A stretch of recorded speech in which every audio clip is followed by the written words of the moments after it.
Friends, good evening to all of you. कैसे हैं आप सब?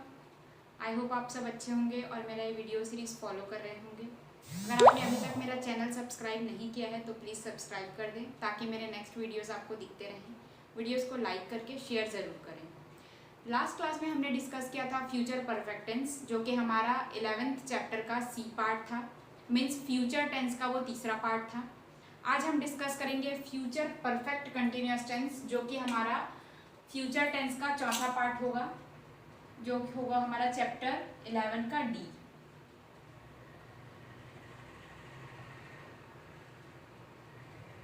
चैप्टर 11 का डी। तो आइए डिस्कस करते हैं फ्यूचर परफेक्ट कंटिन्यूअस टेंस।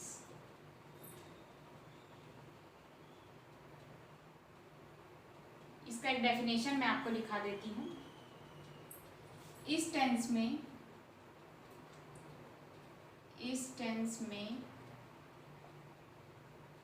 यह बोध होता है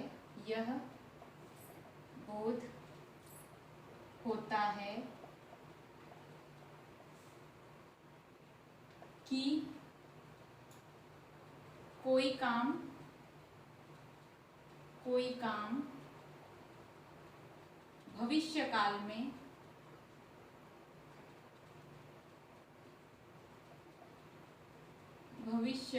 में आधे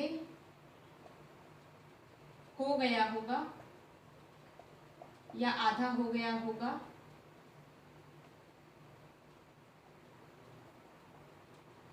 और आधा चल रहा होगा।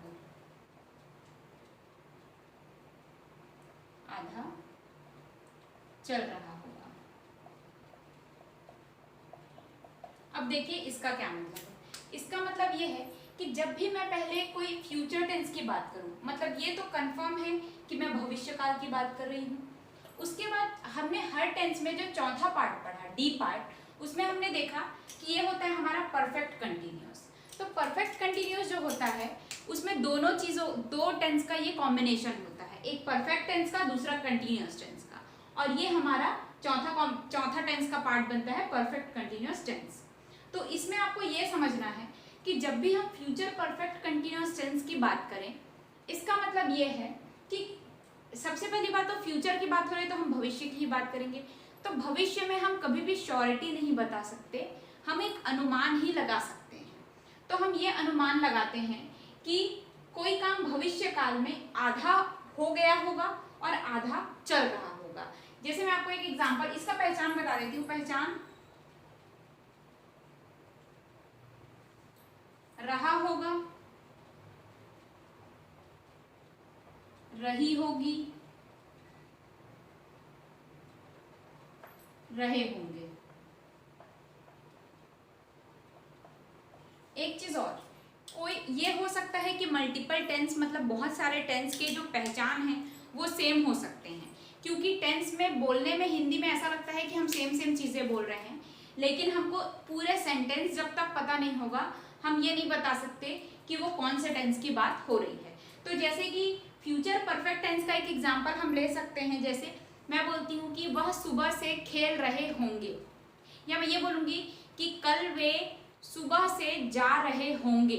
इसका मतलब ये है, कल मतलब मैं फ्यूचर की बात कर रही हूँ, और सुबह से जा रहे होंगे मतलब वो निकल चुके हैं, आधी जगह जा चुके हैं, लेकिन आधा काम होना अभी बाकी है। तो ऐसे केस को मैंने बताया भविष्य काल में आधा काम हो गया होगा और आधा चल रहा होगा। ऐसे केस को हम फ्यूचर परफेक्ट कंटिन्यूअस टेंस कहते हैं। अब इसको बनाने का जो रूल है वो मैं आपको बताती हूँ। रूल वन हम लोग हमेशा से अफर्मेटिव सेंटेंस यानी कि जो साधारण वाक्य होते हैं उसके लिए डिस्कस करते आए हैं, रूल वन। और रूल वन ही हमारा बेसिक होता है। अगर आप रूल वन यानी साधारण वाक्य बनाना सीख जाते हो किसी भी टेंस का, या आप समझना सीख जाते हो किसी भी टेंस का, तो रूल 2 और रूल 3 बहुत आपको इजी पड़ेगा। तो रूल 1 मैं बताती हूँ। सबसे पहले तो मैं बताती हूँ कि नाउन या प्रोनाउन से ही कोई भी शब्द चालू होता है। आप समझ ही गए होंगे नाउन या प्रोनाउन का मतलब क्या होता है किसी भी सेंटेंस में। सबसे पहले होगा नाउन या प्रोनाउन, फिर होगा आपका, इसमें आता है शैल, हैव, बिन। अगर आप 9 से सारे टेंस को पढ़ेंगे तो आपको कनेक्टिविटी जरूर समझ आएगी कि कहाँ पे क्या चीजें यूज होती है। आपको ये समझ में आ रहा होगा कि परफेक्ट कंटिन्यूअस है, मतलब इसमें परफेक्ट का भी कुछ फीचर यूज होगा, कंटिन्यूअस का भी कुछ फीचर यूज होगा। ऐसे करके ये कॉम्बिनेशन बनाएगा और ये परफेक्ट टेंस को भी फ्यूचर टेंस को भी इंडिकेट करेगा। तो आप जरूर थ्रू आउट लाइन से ही वीडियोस देखें जिससे आपको क्लियर हो जाएंगी चीजें। तो ये हो गया नाउन। नाउन में इसमें जो आपका हेल्पिंग वर्ब बोलना चाहिए जो लगता है वो है शैल हैव बीन या विल हैव बीन। अब शैल और विल में जो डिफरेंस है वो मैं आपको पहले बता चुकी हूँ, तो आप पिछले वीडियो से रेफर कर सकते हो। उसके बाद इसमें आएगा वर्ब का फर्स्ट फॉर्म। क्यों? क्योंकि कंटिन्यूअस टेंस में देखो परफेक्ट टेंस के साथ हमेशा हैव बीन लगता ही है। जो परफेक्ट कंटिन्यूअस है उसमें हमेशा बिन लगता है, परफेक्ट के साथ हमेशा शैल लगता है। ये आपको पता होगा। जब भी हम कंटिन्यूअस टेंस की बात करते हैं तो वर्ब का फर्स्ट फॉर्म प्लस आईएनजी लगता है, क्योंकि आईएनजी का मतलब ही होता है रहा होगा, रही होगी, रहे होंगे। जहां रहा वर्ड यूज हुआ वहां पे आईएनजी और first form of the verb लगेगा। आईएनजी लगा मतलब आपको ये समझ जाना है कि इसमें कंटिन्यूअस टेंस की बात हो रही है, और जहां आईएनजी लगा मतलब ये श्योर है कि first form of the verb ही लगेगा। क्योंकि आप कहीं भी कोई भी सेंटेंस में देख लेना आपको आईएनजी हमेशा वर्ब के फर्स्ट फॉर्म के साथ ही दिखेगा, सेकंड फॉर्म और थर्ड फॉर्म में कभी भी आईएनजी नहीं लगता है। तो जहां आईएनजी आया वहां आपको समझना है कि हाँ first form of the verb लगेगा। तो ये हो गया आपका रूल, प्लस इसमें आपको लिखना है अदर चीजों को जो बच गई है। तो ये आपका हो गया रूल। अब आपको इसको ट्रांसलेट करना है। जैसे मैं बोलती हूं कि वह काम करता रहा होगा, या मैं ये बोल देती हूँ कि कल क्योंकि हम फ्यूचर की बात कर रहे हैं तो क्योंकि फ्यूचर समझ में आए इसलिए मैं इस सेंटेंस बना रही हूँ। कल वह काम करता रहा होगा, मतलब मैं ये बोलती हूँ ना कि कल मैं इतने टाइम ऐसे करती रही होंगी, तो ऐसे सेंटेंस अगर मैं लेती हूँ तो वो मेरा फ्यूचर परफेक्ट कंटिन्यूअस टेंस है। अब इसको हमको ट्रांसलेट करना है, तो कैसे करेंगे? सबसे पहले वह मतलब ही या शी लगेगा। ही लड़कों के लिए या मेल के लिए लगता है, शी फीमेल्स के लिए लगता है। तो मैं ये अज्यूम कर लेती हूँ कि मैं किसी लड़के के बारे में बात कर रही हूँ, तो मैं नाउन या प्रोनाउन की जगह क्या लिखूंगी? सबसे पहले ही, उसके बाद ही के साथ क्या लगता है? हमेशा ही के साथ विल लगता है। He will have been.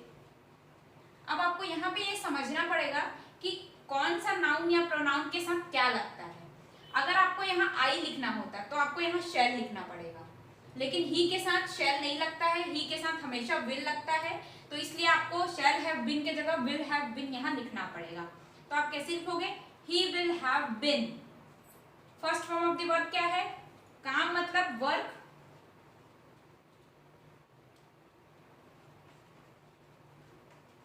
Verb में आईएनजी, और क्योंकि हम टुमारो की बात कर रहे हैं तो he will have been working tomorrow. Tomorrow मतलब आने वाले कल की मैं बात कर रही हूँ, क्योंकि मैं भविष्य की बात कर रही हूँ तो मैं यहाँ टुमारो लगाऊंगी। तो ये हो गया आपका सेंटेंस जो मैंने रूल 1 के हिसाब से ट्रांसलेट कर दिया है। तो आई होप आपको ये समझ में आ गया होगा। अब मैं आपको रूल 2 की तरफ ले चलती हूँ, डिस्कस करते हैं। रूल 2 में हम बात करेंगे हमेशा की तरह नेगेटिव सेंटेंसेस की, मतलब नकारात्मक वाक्य की, नेगेटिव सेंटेंसेस। तो नेगेटिव सेंटेंसेस के लिए मैंने आपको पहले भी बताया है कि हमको ज़्यादा कुछ नहीं करना पड़ता। अगर हमको ये समझ में आ रहा है कि जो हमारा वाक्य है वो नकारात्मक वाक्य है, नकारात्मक का मतलब जरूरी नहीं है कि कुछ बुरी चीज़ें ही हो। नकारात्मक मतलब अगर हम नहीं शब्द का उपयोग कर रहे हैं तो वो हमारा नेगेटिव सेंटेंसेस कहलाता है। जैसे मैं खाना नहीं खा रही हूँ, या मैं खाना नहीं खाई हूँ, या मैं नहीं खाती हूँ, जो भी चीज़ अगर नहीं शब्द यूज हुआ मतलब ये आपका नेगेटिव सेंटेंस है। तो आइए हम देखते हैं इसको। जैसे मैं नेगेटिव सेंटेंस की बात करती हूँ तो हमको पता है कि हम सिर्फ और सिर्फ एक चेंज करते हैं,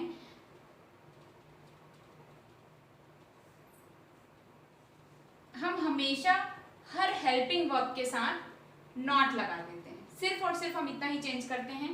तो इसमें आ जाएगा noun plus will not have been,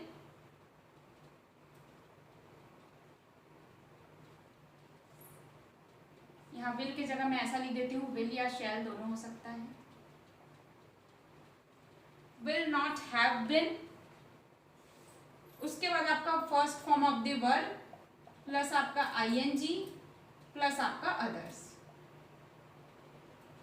तो अगर मैं हिंदी में ये बोलूं कि कल वह खाना या कल वह काम नहीं करता रहा होगा, तो मैं क्या बोलूंगी, सेम ही के जगह HE, he will not have been working tomorrow. ये हो गया मेरा नेगेटिव सेंटेंस। वैसे ही सेम मेरा रूल 3 बनेगा, जो कि होता है इंट्रोगेटिव सेंटेंसेस के लिए।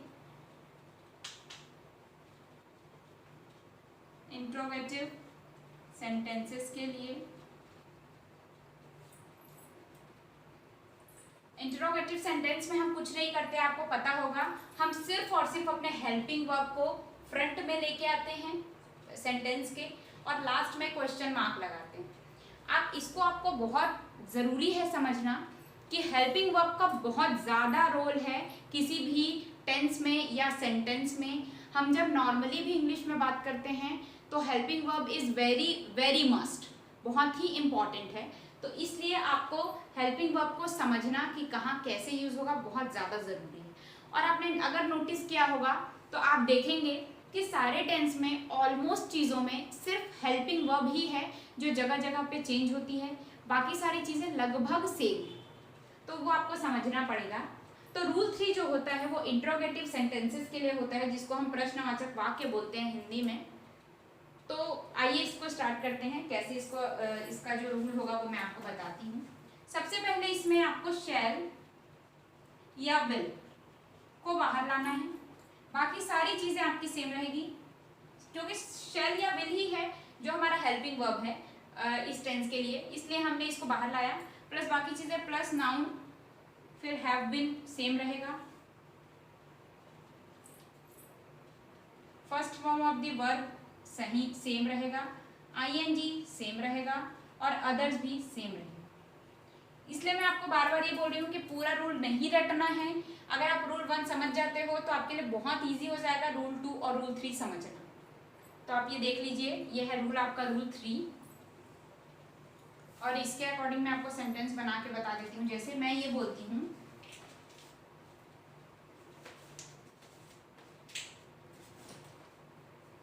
जैसे एक लंबा सेंटेंस लेते हैं, क्या, जहाँ पे हम इंट्रोगेटिव की बात किए, मतलब क्या, क्यों, कैसे, कब, ये आता है ना। तो क्या मैं रविवार तक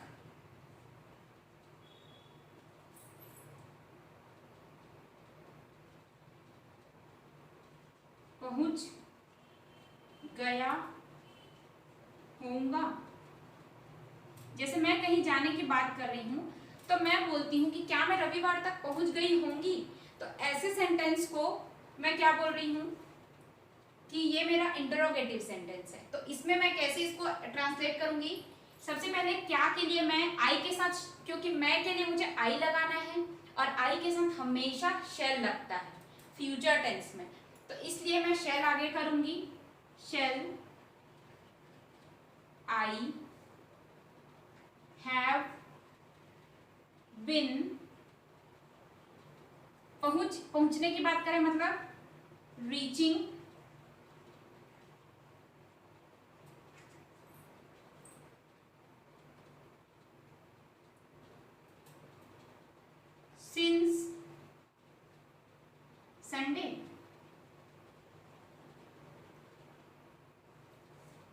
पहुंच गया होगा नहीं होगा, रहा होगा होगा, ये रहा होगा, पहुंच रहा होगा, क्योंकि हम रहा की बात कर रहे हैं, क्योंकि इसमें कंटिन्यूअस होता है, कंटिन्यूअस टेंस होता है, मतलब इसमें रहा शब्द जरूर यूज होगा। तो जब रहा यूज होगा तभी आईएनजी यूज होगा। तो ये आपका हो गया shall I have been reaching since Sunday, मतलब ये है कि मैं रविवार तक पहुंच रहा होऊंगा, क्योंकि मैंने ये बताया आपको कि ये जो टेंस होता है हमारा फ्यूचर परफेक्ट कंटिन्यूअस, इसमें काम कंप्लीट नहीं हुआ रहता, इसमें काम जो है वो चलते रहता है, इसलिए हम आईएनजी लगाते हैं और रहा शब्द का उपयोग करते हैं। तो आई होप आपको ये चीज़ें समझ में आ गई होगी। तो यहाँ पर हमारा जो टेंस था वो कंप्लीट हो चुका है। अगर आपको कोई डाउट है तो आप प्लीज़ मुझे कमेंट बॉक्स में पूछिए, मेरे चैनल को सब्सक्राइब ज़रूर कीजिए, वीडियोस को लाइक कीजिए। अब मैं आपको इससे रिलेटेड एक्सरसाइज और वो सब चीज़ें आगे के वीडियोस में बताऊंगी, लेकिन यहाँ तक का जो वीडियो था वो बहुत ज़्यादा इम्पॉर्टेंट है। अगर आप डायरेक्टली ये वीडियो देख रहे हैं तो ये आपको बिल्कुल भी समझ में नहीं आएगा, बहुत कम चांसेस हैं कि आपको ये चीज़ें समझ में आए। तो मैं आपसे यही रिक्वेस्ट करूँगी कि आप डे 1 से वीडियो देखें, आपको सारी चीज़ें समझ में आ जाएंगी। और अगर उसके बाद भी नहीं आता है तो आप मुझे कमेंट करके पूछ सकते हैं। तो मिलते हैं नेक्स्ट क्लास में। Thank you.